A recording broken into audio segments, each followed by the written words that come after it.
Hey, welcome back everybody. It's great to be with you. It's been a while, probably more than a month maybe since I've done one of these, but it's an exciting time. There's so much going on. It's really hard to believe that the summer has flown by.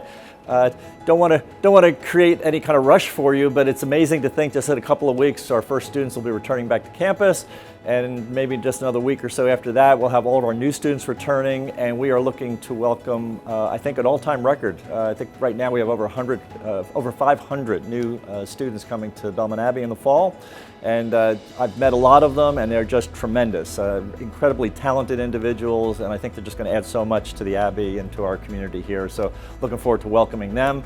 A lot happening. Construction seems to be everywhere, as you can see around me. Actually, I'm over here in the science building right now, and we're getting another lab completed. I've been inside. You'll see some shots of it probably, but it's beautiful, and it's in keeping with all the other new labs that we've gotten in the building. Through the generosity of Dr. Peter and Betsy Ann Wittenberg, they just have made this possible, and I can't tell you how much I appreciate it. The two of them have such a love for the Abbey. They are longtime friends and have been with us for ages. I got my white beard. I feel like I've been with them forever. They probably feel that way with me too. But it's just they're just so generous and kind, and I can't wait for them to come over once this is completed and get a chance to see it in person. Other construction, obviously we got the residence halls going. Wish I could say they were completely done. They're not. We're still working, and it's going to go right up to the line. But don't worry, we'll work out whatever we got to do to make it all happen.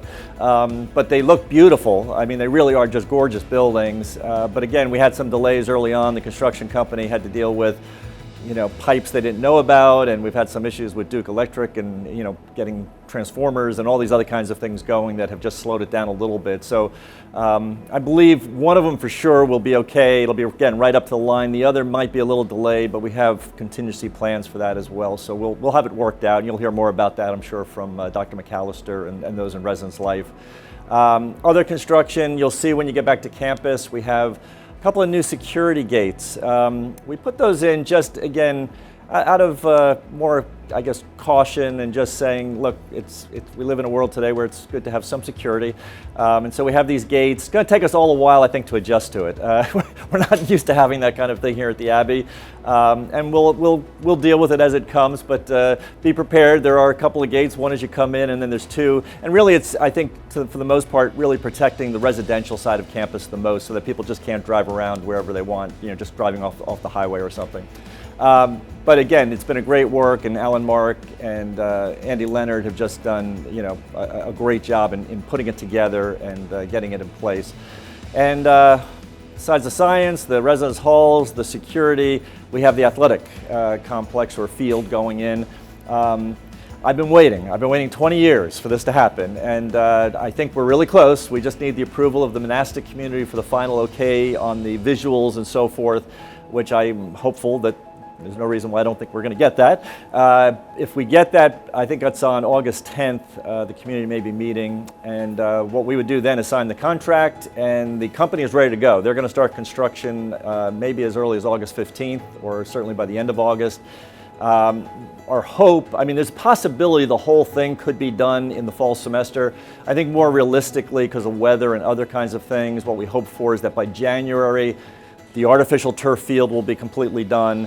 The track the foundation and base of the track will be laid. Because of weather concerns, if you don't put it down the right weather, you can get bubbling and other kinds of things. So we might actually wait until towards the end of the spring semester with warmer weather and so forth to actually pour the track. But I see the images of it and the design and so forth. It's going to be amazing. It's going to be beautiful. So again, I'm waiting till the day I can walk on it, then I'll know for sure that we actually have it, but I really do believe we're going to have one here, so it's kind of exciting in that regard too, and I know many of our teams have been waiting for an artificial turf field. I know lacrosse and others, so get ready, it's going to be coming. And then a couple other little things happening. The Honors College has been doing Schola events, and they did one up in Washington, D.C. It was really amazing. It was a week-long Schola at Belmont House. They had every single day a national, international speaker of incredible repute and renown. The students were wonderful. You know, Dr. Christine Basil was up there, Dr. Thomas Veracali, Dr. Wysocki, Vice Provost of Admissions Martin Oquin. I mean, they were all up there, and it just was an amazingly great event. And then we had a Schola here on campus, and we had an all-time record in that regard. I think we had over 70 students come for Schola this summer, which was, again, exciting to see them on campus, and I think they just had a wonderful, great time as well. So I think all that bodes very well for the Honors College in the future. And one other thing up I should mention is that Dr. Maximo Alvarez, alum of Belmont Abbey College, made an incredible donation. We've been leasing the Belmont House building that we've been using up in DC. He has actually donated the money to buy a new building that's actually even closer, if you can believe it, to the Capitol. I think we're about a block and a half now, or a block away from the Capitol. But it's a brand new building, brownstone, and he's purchased that for us. He's an amazing man. He's one of the Pedro Pan children. I don't know if you're familiar with that or not, but that was the exodus out of Cuba when Castro took over and communism held its, reign, and still does to this day. But what many parents had to do, which is a remarkable sacrifice, is they send their children unaccompanied from Cuba to the United States, and then many here in the United States, when they came into Miami, took them into schools, and many of them Catholic schools and so forth. And so Max ended up here at Belmont Abbey, and he's just you talk about an American patriot and somebody who just loves freedom. I mean, I love talking to him because you have somebody who had to flee from communism, whose family was afflicted by it, who really knows what it means to live in this country. And he is so grateful, and he is such a patriot, and he loves freedom and religious liberty. In a way, I kind of think of him as sometimes the Paul Revere. He's riding through warning us about communism. He's saying, you do not want this. It's subtle how it seeps in, but you do not want this. And so I just want to thank him so much for everything he did to make possible the new Belmont House. We still have to build it out and do those kinds of things, but again, just very grateful to him. And then the monastic community had some wonderful news over the summer. Brother Gabriel, who was a student here at Belmont Abbey in the Honors College, has actually taken his initial step into the monastic community. He's now a novice. He's Brother Gabriel. And then Brother Leo, the very next day on the Feast of St. Benedict, took his final vows and actually formally, fully entered into the monastic community. And as you may know, Brother Leo is also a graduate of Belmont Abbey College. So it's just wonderful to see. And then on the altar, while that was happening, up on the altar, was Deacon James, who is studying for the priesthood. In another year, he will, God willing, be ordained a priest, and he will be actually running our campus as a chaplain for our campus and so forth. So it's just wonderful to see all the developments. There's other people discerning who are visiting the monastic community as well. So all of that just bodes well for, I think, the future of the monastic community. So with that, I always finish with birthdays. I'm just, again, so grateful, and birthdays are that opportunity to just stop and thank everyone for just the fact that they exist and that they're here and the contributions they've made. Pat Wheeler, who was the wife of Humpy Wheeler, and some of you may know him. He ran Lowe's Motor Speedway and was just sort of considered the Barnum and Bailey of motorsport. He was a genius of marketing and promotion and so forth. It's her birthday today, and a matter of fact, if you're on campus, anybody that knows the campus well, the one bridge that's over on the right as you're walking towards the residential side is called Pat's Bridge, and that is her bridge. It's named in her honor.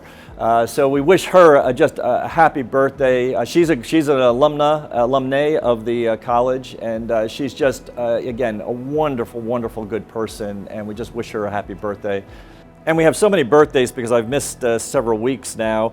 But Morgan Alamy, Candace Asbury, Frida D. Ashworth, who, by the way, is in the Catholic shop, just does such a wonderful job. Quinn Beekweiler, who is in our motorsport program. Nathan Bolton, Melanie Bowman, Svetlana Corwin. Dr. Corwin is just an amazing faculty member here. Just so grateful for her. Dr. Troy Fay, also a great professor here in our history department. Gennaro Fessia and Gleason, Dr. Gleason, again, just an amazing woman I've known for many, many years, and we're just blessed to have her here as well. Amy Haggard, Peter Herron, Lindsay Hofferberth, and Connor Jones, who just got started, I believe, over in admissions. Again, a graduate of the Abbey, just so happy that he's here. Brittany Kutznitz, we got Paul Lyon, who does so much in athletics as a associate athletic director, and just a wonderful good guy. Just works so hard with such a wonderful, gigantic program. Rich Marcoux is our male officer, everybody knows. Mike Solomon, our head men's tennis coach, and again, just had such great success, I'll say, on and off the field in developing people in body, mind, and soul. Andrea Trambath, who's really overseeing our finances in the business office, and she's amazingly talented, dedicated, inspired individual. Dr. Patrick Wadden, just again fantastic history professor that we have here at the Abbey. Deborah Windley, or Debbie, like I usually call her. She's a lecturer in business, but she's also been instrumental in helping us in college relations. And then finally, Brother Leo Young. We're just, again, so blessed. He's taken his final vows, and we just wish him a happy birthday, and we're just so grateful for just his presence here on campus and all that he does. So with that, again, if you see anybody or you know them, wish them all a happy birthday, and look forward to seeing you on campus sometime soon, very soon. Take care. God bless.